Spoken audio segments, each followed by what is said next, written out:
سبھی ناظرین و دوستوں کی خدمت میں محمد خورشید خان کا آداب۔ دوستو، آپ دیکھ رہے ہیں اپنا من پسند چینل اردو ادب۔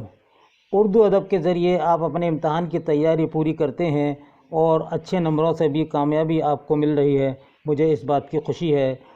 7 دسمبر 2018 کو کرناٹک میں پری یونیورسٹی کا امتحان منعقد ہونے جا رہا ہے، تو وہاں سے میرے پاس کافی میسیج بھی آیا اور فون بھی آئے، تو ان کے لیے میں نے یہ ویڈیو تیار کیا ہے، اور یہ آپ کے نیٹ میں بھی ہے اور آپ کے دوسرے امتحانات میں بھی، جو مقابلہ جاتی امتحانات ہیں جتنے بھی ہیں ان میں سب میں یہ سوالات آتے ہیں۔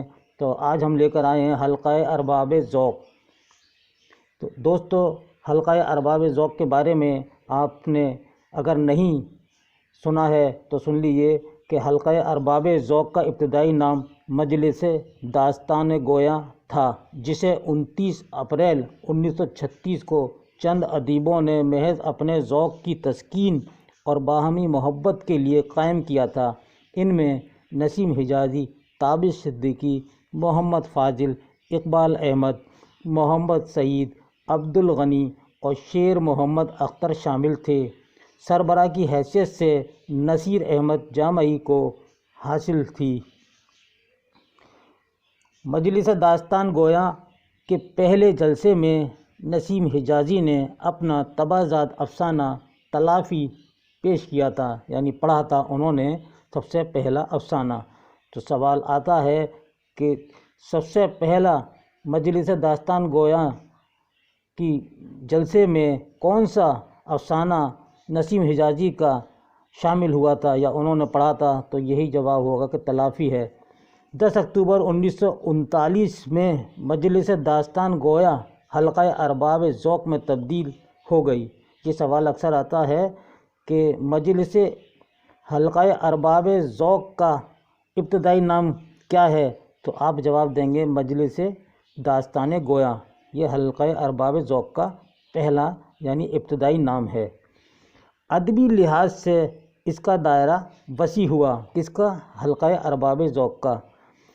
افسانے کے علاوہ دیگر اصناف شعری و نثری کی نمائندگی بھی ہونے لگی۔ اس حلقہ ارباب میں یہ تمام نثری اور شعری دونوں کی نمائندگی ہونے لگی۔ میراجی، نون میم راشد، قیوم نظر، یوسف ظفر اس کے نمائندہ شعراء تھے۔ تو اکثر سوال آتا ہے کہ ان کا تعلق کس سے ہے؟ کسی ایک کا دے دیتے ہیں کہ حلقہ ارباب ذوق کا مندرجہ ذیل میں کس کا تعلق ہے، تو کبھی نون میم راشد کا نام دے دیتے ہیں، کبھی میراجی کا دے دیتے ہیں، تو آپ اس کو ہی ٹک کریں گے۔ حلقہ ارباب ذوق ادب میں نہ تو پوری طرح باطنیت پر اصرار کرتا ہے اور نہ خارجی حوالوں کی نفی کرتا ہے۔ حلقہ ارباب ذوق نے ادیب کی ہر طرح کی نظریاتی پابندی سے آزادی پر زور دیا، یعنی انفرادیت کو اہمیت۔ یہاں ادیب اپنے موضوع، اسلوب اور پیشکش میں ترقی پسند تحریک کے برعکس بالکل آزاد تھا۔ حلقہ ارباب ذوق نے فرد کے باطن نفسیاتی پیچیدگیوں کی تلاش پیش کرنے پر زور دیا۔ دوستو، یہ تھا ہمارا ایک چھوٹا سا ویڈیو حلقہ ارباب ذوق۔ تو آپ یہ سمجھ گئے کہ حلقہ ارباب ذوق کیا ہے اور یہ کس طرح قائم ہوا اور اس کا ابتدائی نام کیا تھا؟ تو جواب دیں گے مجلس داستان گویاں۔ تو اس طرح بھی آ سکتا ہے کہ مجلس داستان گویاں کا بعد میں نام کون سا رکھا گیا؟ تو آپ جواب دیں گے حلقہ ارباب ذوق۔ یا حلقہ ارباب ذوق کا ابتدائی نام کون سا تھا؟ تو مجلس داستان گویاں۔ تو یہ ہے حلقہ ارباب ذوق کا۔